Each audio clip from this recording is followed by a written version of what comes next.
Welcome to Pathways to Stillness. I'm Dr. Gary Irwin-Kenyon, a gerontologist and Tai Chi instructor.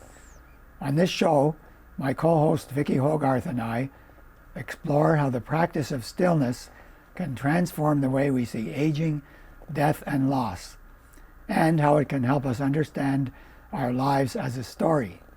Gary, it's great to be sitting down with you again today on what is actually a milestone episode of this show.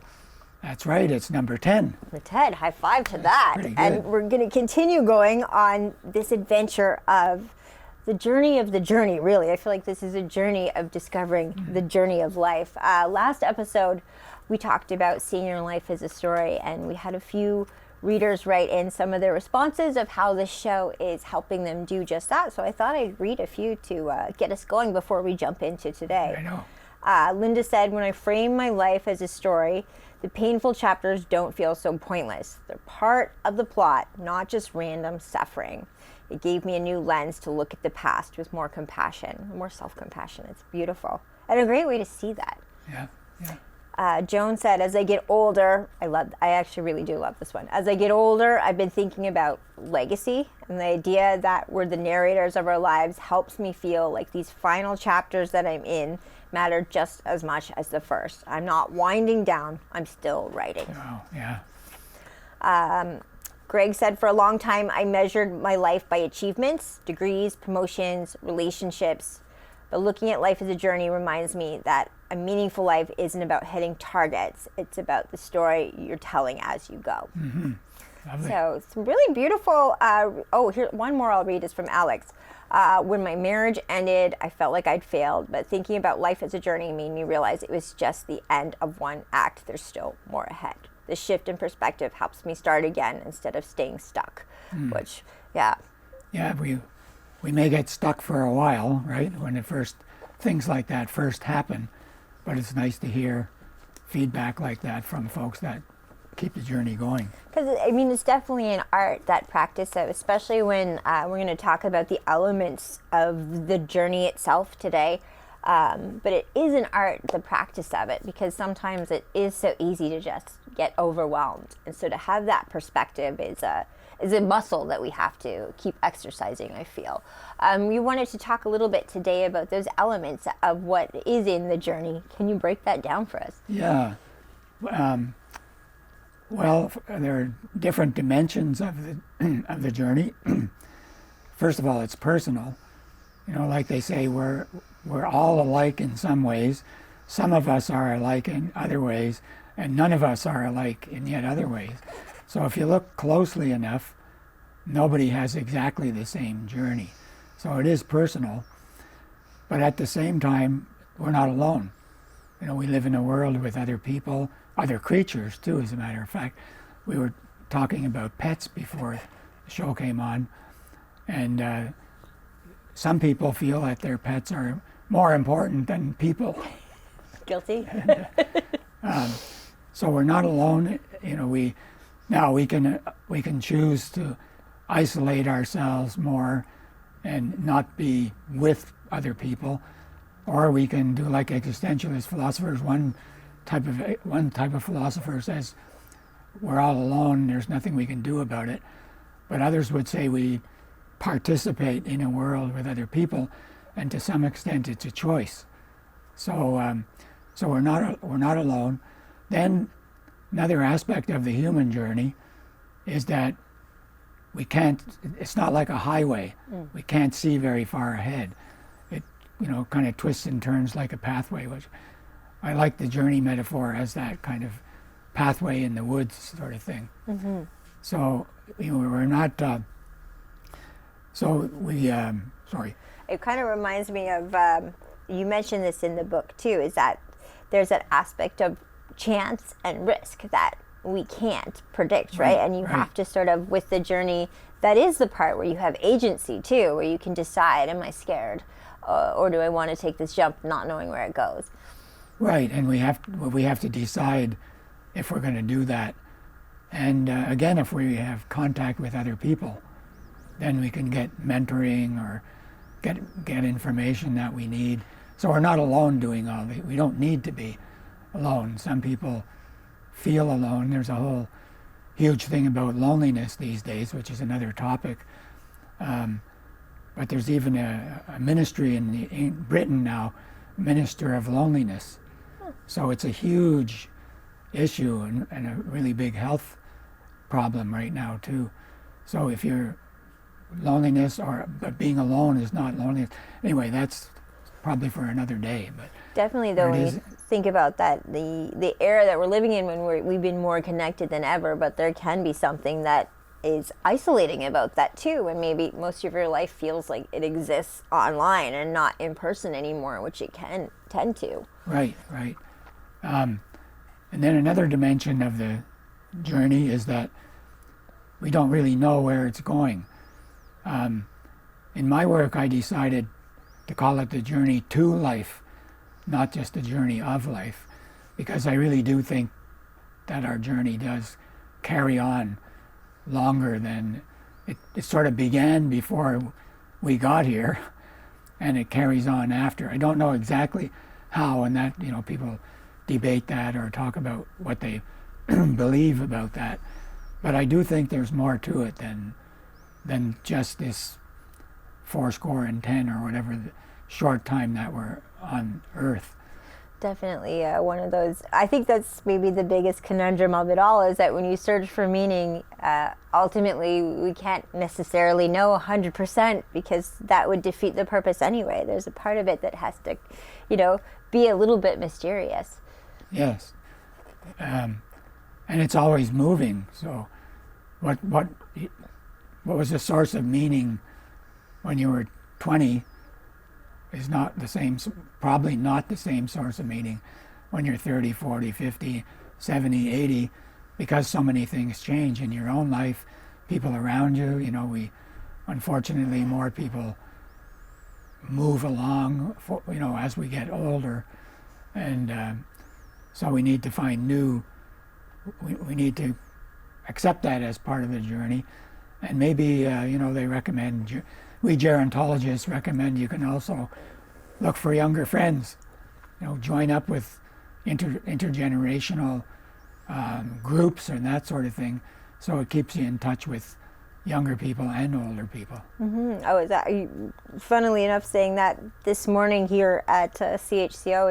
It's we have a lot of young people who are part-timers at work here, and I was mentioning to them, I said, once you're over 40, so you'll find that life, we were prefacing your show coming in today to film this, and I said, well, what I struggle with now in my 40s is that this, let's say it's middle age, let's say it's middle of the road, that this new part of my life that really is about accepting loss. Mm-hmm. That when you're under 40, you don't feel the same way. And I am now taking on that lens of meaning in that regard, where I see I'm lucky enough I have both my parents. Not all my cousins do. Not all my friends have their parents anymore, and some of my friends have died too. And yeah. it is like a different way. Again, these exercises might seem simple at a glance, but you can redo them over and over again, and every chapter of life leads to new meaning, but leads to new journeys as well. Right, and that's what keeps the topic open, for indefinitely. But as I talk about it in the book, it's just because the whole thing's impermanent, we don't know exactly where it's going, it doesn't mean there's no meaning, as you're suggesting. It still can be meaningful for now, but I guess it seems that we do have to embrace change. Like moving with change is probably the best way to try to get through this life, although that's very challenging at times. Mm-hmm. Especially as, when we look at the world we're in right now, and like you said at the beginning of the show, we have our own unique personal journey that's ours, and then there is this collective journey as well. And I think the collective journey we are on right now as a planet, there is a lot of uncertainty that is very much a universal anxiety. Yeah, and it affects, these kinds of changes affect everybody. We call it a period effect. Some things just affect people of certain ages, right, or a certain generation. But the types of changes, climate and political stuff that's happening, it affects all of us.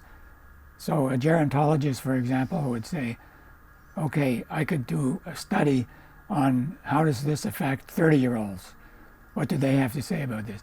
How does it affect 70-year-olds? I have friends who say, I'm actually glad I'm not going to be around too much longer because this sucks, But, that's some people's opinions. Is that, I'm curious as a gerontologist, especially when you're looking at this moment in history. I've said this many times to friends, to family, colleagues.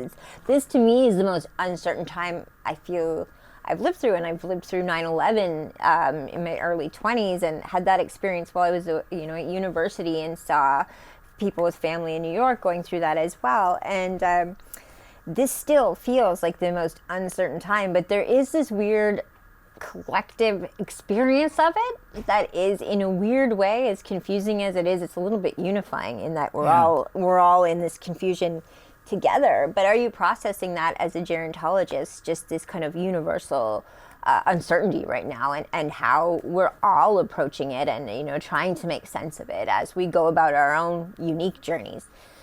Yeah, I think a lot of us thought, okay, we had COVID and we got through that, and now we have this huge thing. So yeah, those studies are being done now, right, about the effect. Some of these effects are just, the financial system for the entire planet overnight is affected. This is just, you can hardly believe it. You think people from outer space looking at us would say what? What is this? But a lot of studies, I'm sure, are being done. But there's a side too that there's a lot of studies these days being done on the idea of resilience. And it's being shown that a lot of older adults have a great deal of resilience because they've been through other things, whatever they happen to be, earlier in life. They find a lot of resilience as they get older. So this will be very interesting. And of course, a lot of this affects younger folks too. Jobs, career, family decisions, all these things are so unknown, at the moment. Mm-hmm. Yeah, and it's funny that I said 9/11, but again, you brought up COVID, which was another recent chapter that somehow also was this incredibly uncertain time that we collectively as a planet lived through. And a lot of the young people who work here, that was their high school experience, was in a pandemic. So it is. I think it's all the reason why this show is so important right now as we navigate both our own unique journeys and this global one that we're on too together. Yeah, and I think you're right.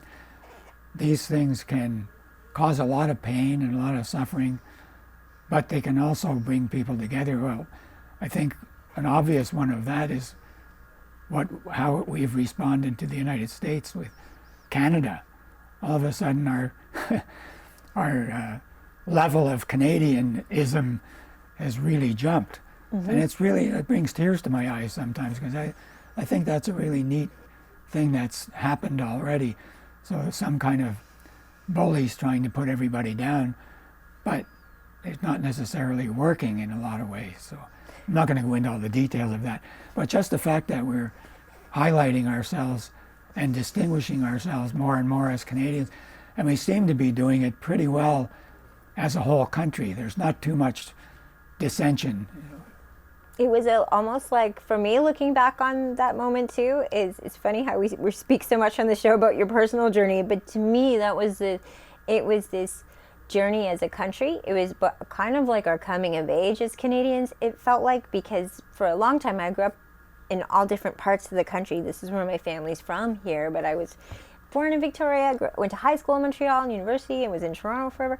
And I always kind of wondered, what is it to be Canadian? Because I don't feel like I fully have a hometown, and I've always wanted to just know that we were all Canadian somehow. And, is that healthcare? Is it all these things? And then to see this collective response across the country I wasn't sure was united, especially my years in Quebec. I had to see this unfold the way it did. Showed that maybe we were on this journey as a nation that has uncertainty, but somehow there was something inside so many of us that really was a part of who we are, and Yeah. we made that stand. And it was, again, yeah, you can't always expect what's ahead on your road, but it's an opportunity for growth, an opportunity for evolution, maybe as a person, but also as a nation, it turns out. And I feel the same way you do. It's the uncertainty that gives you a moment to step into who you are.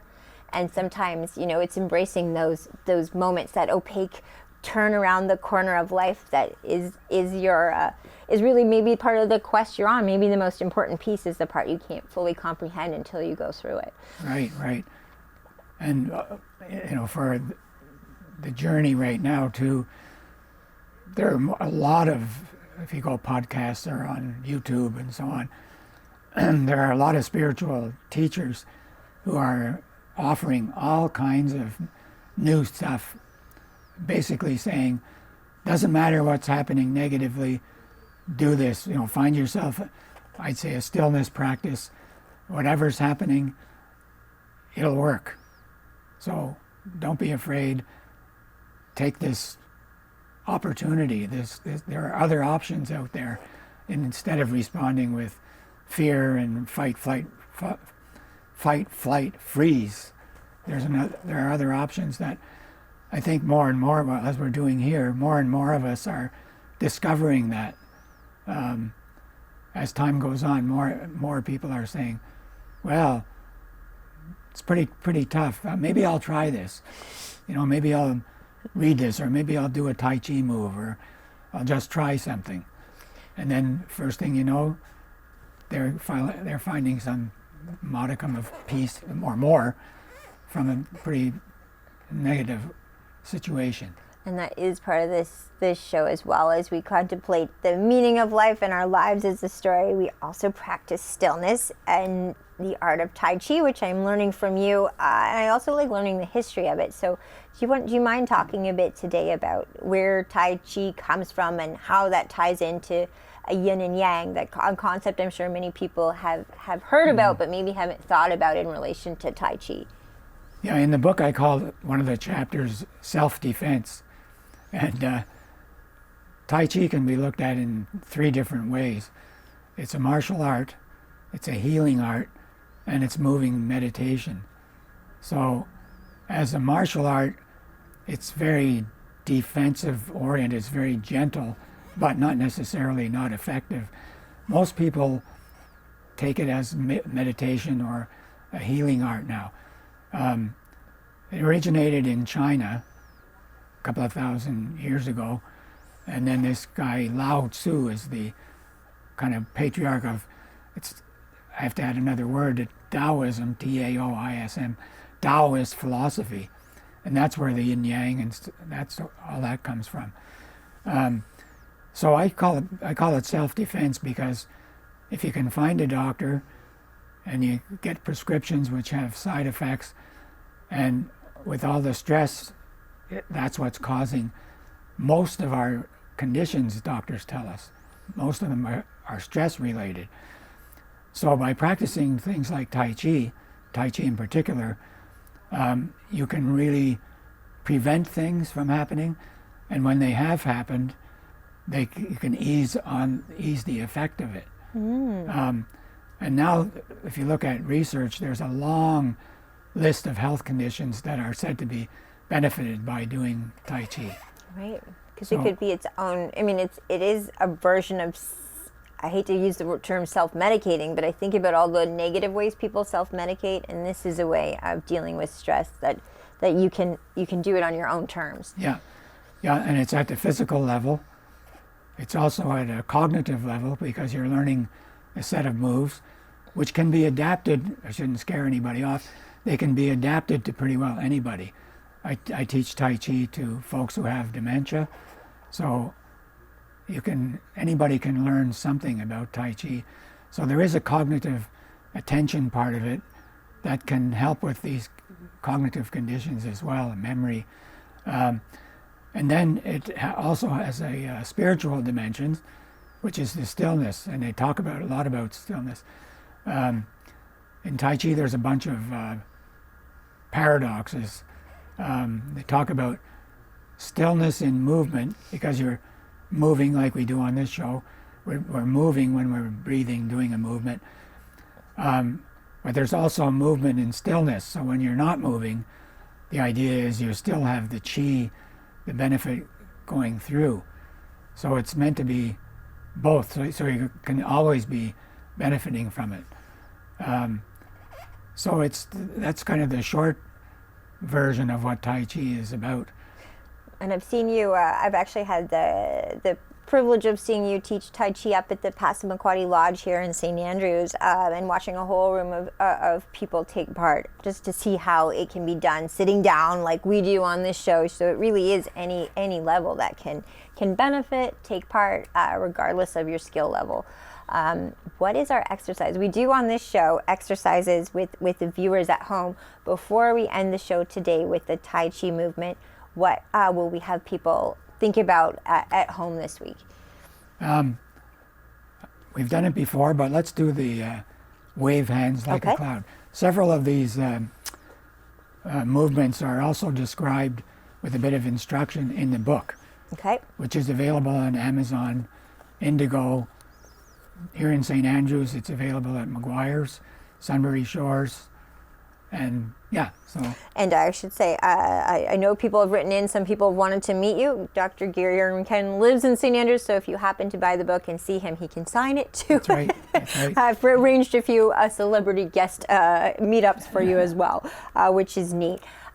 What's the move we're doing today before we do our other exercise?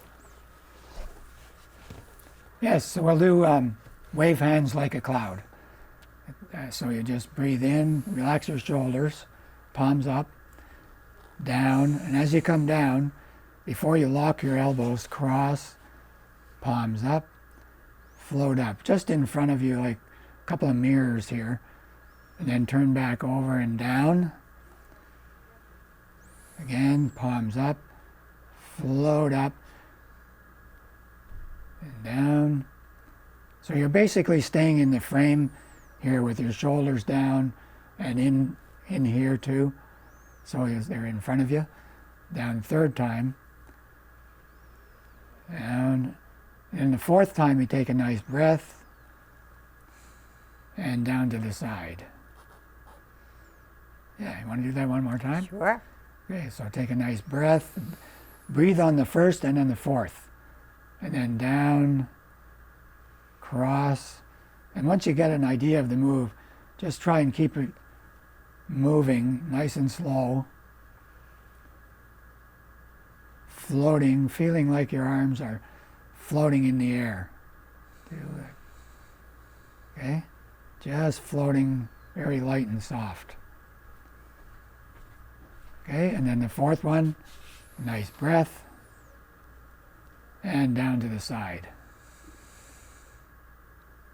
Yeah, very good. Nice.